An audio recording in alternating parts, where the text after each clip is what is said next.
লালমনিরহাট সদর উপজেলার গোশালা বাজারে দীর্ঘদিন ধরে নরসুন্দরের কাজ করে আসছেন পরেশ চন্দ্র শীল ও তার ছেলে বিষ্ণুচন্দ্র শীল। স্থানীয়দের অভিযোগ, তাদের দোকানে মুসলমান গ্রাহকেরা চুল কাটার সময় বারবার ইসলাম ধর্ম ও মহানবী হজরত মুহাম্মদ সাল্লাল্লাহু আলাইহি ওয়াসাল্লামকে নিয়ে কটূক্তি ও কুরুচিপূর্ণ মন্তব্য করতেন।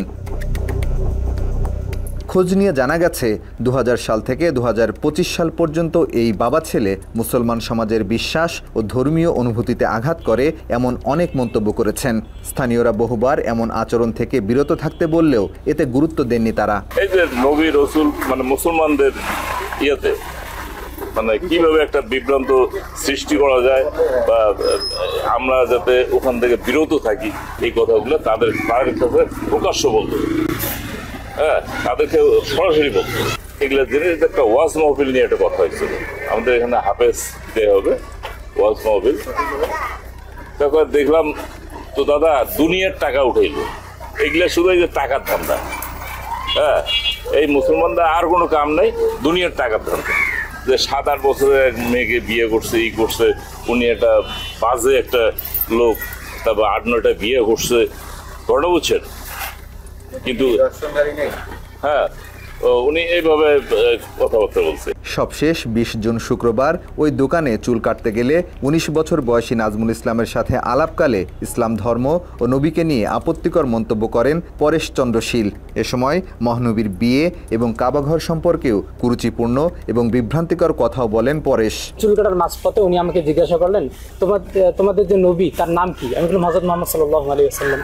তারপরে উনি আমাকে জিজ্ঞাসা করলেন যে তার স্ত্রী ছিলেন কয়টা? আমি বললাম 11টা।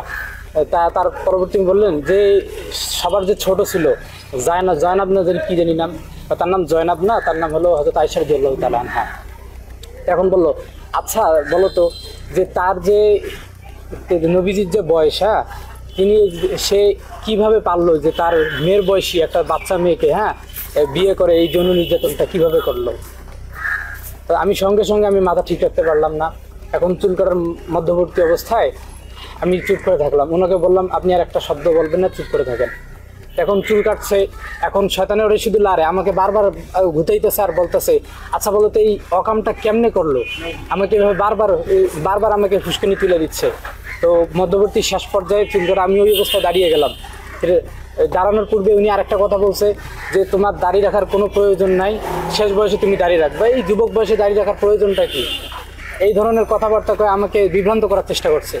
তারপর আমি পরবর্তী সঙ্গে সঙ্গে ওখান থেকে উঠে ওনাকে টাকাটা বুঝিয়ে দিয়ে বললাম যে আমি আপনার আজকে একটা ব্যবস্থা করবো, আপনি আমাদের ধর্ম নিয়ে অবমাননা করেন, আমাদের নবীজিকে নিয়ে গালিগালাজ করেন, আমি আজকে আপনার একটা ব্যবস্থা করবো। এই কথা বলে আমি দোকান থেকে বেরিয়ে আসি। এ ঘটনা দ্রুত বাজারে ছড়িয়ে পড়লে উত্তেজিত জনতা তার দোকানে গিয়ে ঘটনার কারণ জানতে চান, তবে কোনো সন্তোষজনক উত্তর না দিয়ে ক্ষমা চাইতে থাকেন তারা। পরে উপস্থিত জনতা পরেশ ও বিষ্ণুকে পুলিশের হাতে তুলে দেন। জিজ্ঞাসা করার পরে ওনারা আমতা করে বলে আমাদের এইভাবে বলিনি, হ্যাঁ ঠিক আছে, আমাদের ভুল হয়ে গেছে, আমাদের ক্ষমা করেন, আমাদের মাফ করে দেন। তারপরে থানায় খবর দেওয়া হয়েছে। থানায় খবর দেওয়ার পরে থানা তদন্ত অফিসার এসে তাদেরকে থানায় নিয়ে যায়।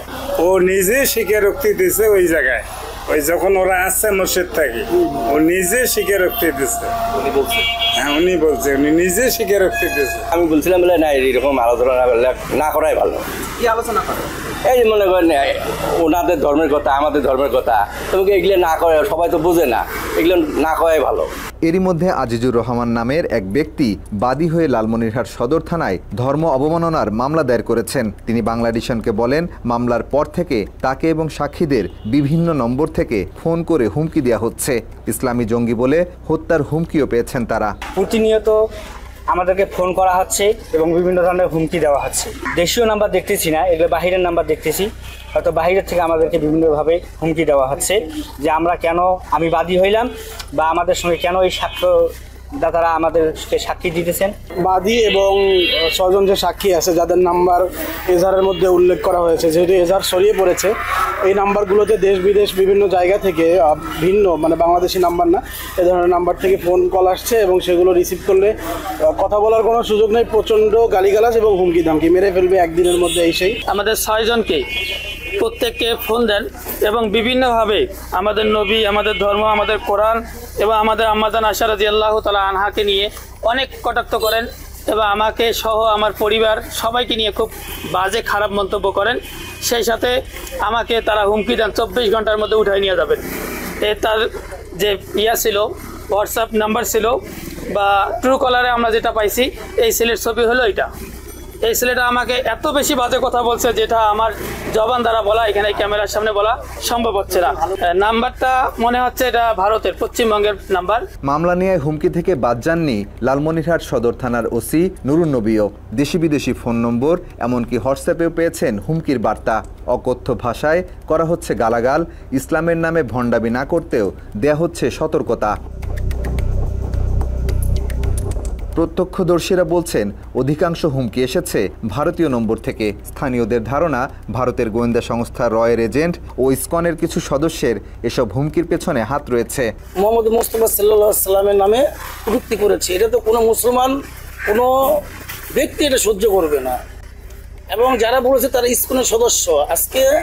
ইসকন আজকে এইভাবে বিস্তার লাভ করছে আমাদের লালমনিরহাটে। হ্যাঁ, ঘরে ঘরে এখন ইসকন পাওয়া যাচ্ছে, হিন্দুদের ঘরে ঘরে এখন ইসকন পাওয়া যাচ্ছে।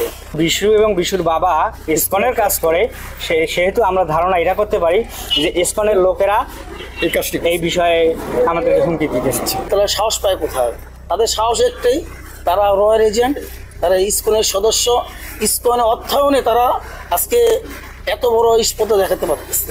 এদিকে লালমনিরহাটের ওই এলাকার শিশু থেকে বৃদ্ধ পরেশের কাছ থেকে মহানবীকে নিয়ে কুরুচিপূর্ণ মন্তব্য শোনেননি এমন লোক খুব কমই আছে বলছেন স্থানীয়রা। এদেরই একজন 6 বছরের শিশু মাঝহারুল ইসলাম সাদমান। বাবার দোকানের পাশে হয় সেও চুল কাটতে গিয়েছিল পরেশের দোকানে। ছোট্ট শিশুটিকেও মহানবীকে নিয়ে বিতর্কিত মন্তব্য শোনাতে বাদ দেননি ওই নরসুন্দর। সাল্লাল্লাহু আলাইহি ওয়াসাল্লাম তো একটা মেয়ের সাথে বিয়ে করছে, ছোট মেয়ে। তোমাকে বারবার বলতেছিল? হ্যাঁ, বারবার একদিন রিপিট করতেছিল। নবী নামে অনেক খারাপ কথা বলে।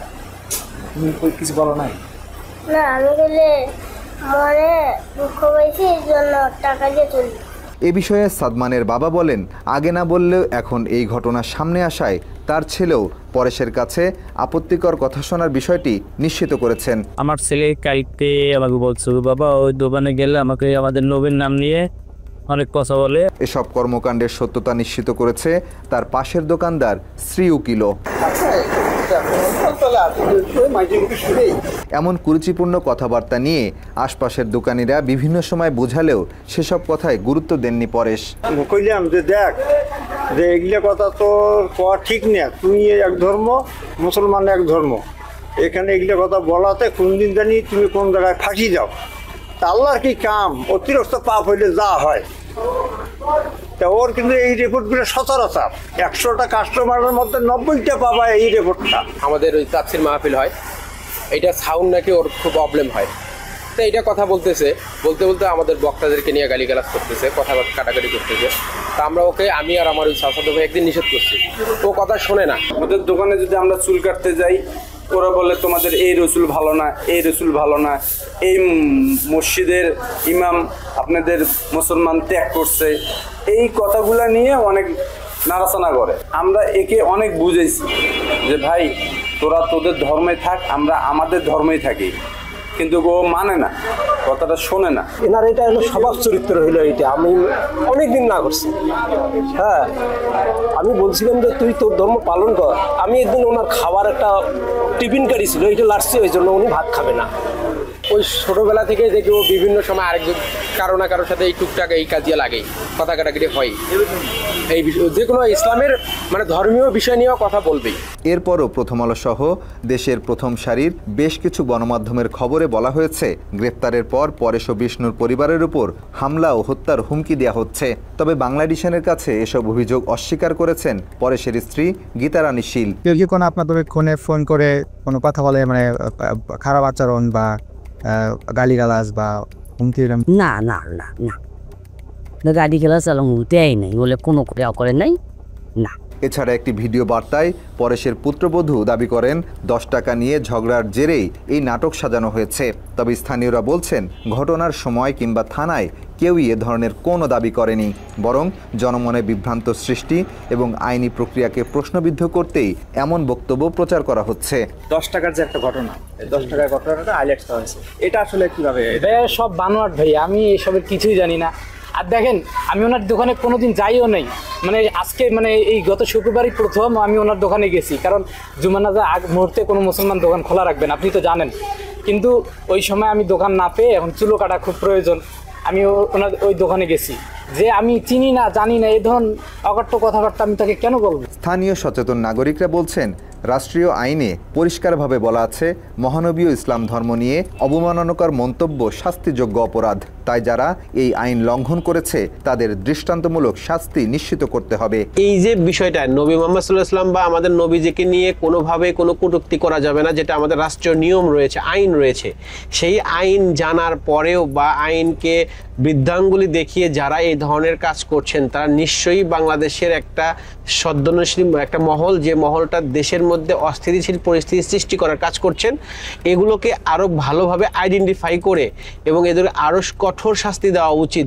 এই পরিস্থিতিতে পরেশ ও তার ছেলে বিষ্ণুকে জামিন দিলে ভারতীয় র তাদেরকে হত্যা করে মুসলমানদের উপর দায় চাপানো সহ ধর্মীয় দাঙ্গা লাগাতে পারে বলেও আশঙ্কা করছেন স্থানীয়রা। মাহফুজুর রহমান, বাংলা এডিশন।